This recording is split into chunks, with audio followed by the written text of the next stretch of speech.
Project पर फिर आपके सामने एक नई प्रेजेंटेशन लेके हाजिर हूँ। जैसा कि आप स्क्रीन के ऊपर देख सकते हैं कि 10th कॉन्स्टिट्यूशनल अमेंडमेंट पाकिस्तान के कॉन्स्टिट्यूशन 1973 के अंदर ये आज का हमारा टॉपिक है। मैं हूँ Mohammed Naufal Safan, belongs to Naufal's academy. अगर आपको मेरा वीडियो पसंद आ रहा है तो प्लीज़ लाइक, सब्सक्राइब और शेयर ज़रूर कर दीजिएगा।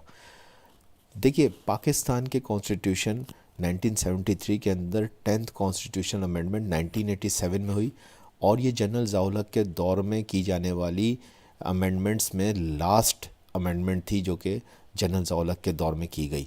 और इसका जो मेन मकसद था वो ये था कि जो पार्लियामेंट के जो इजलास होते हैं उनके दरमियान जो वक्फ़े की मुद्दत है उसको लिमिटेड करना। ये तरमीम जनरल ज़िया-उल-हक के माशाल्लाह दौर के बाद बहाल होने वाली पार्लियामेंट के लिए की गई थी ताकि आइनी तरीक़े को बरकरार रखा जा सके।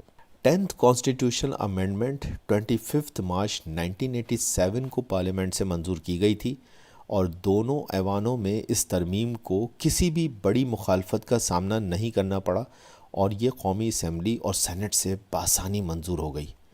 पाकिस्तान के आइन की दफ़ा 54 और 61 के तहत कौमी असम्बली और सेनेट के इजलासों के दरमियान ज़्यादा से ज़्यादा 120 दिन का वक्फ़ा रखा जा सकता था।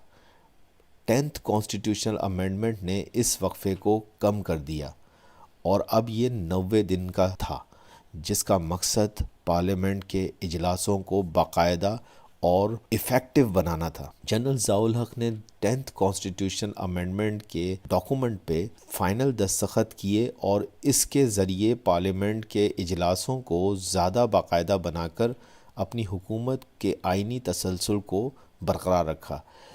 तो ये मेरी प्रेजेंटेशन थी 10th कॉन्स्टिट्यूशनल अमेंडमेंट के हवाले से। आई होप कि इससे आपको अपडेट मिली होगी। Thank you very much.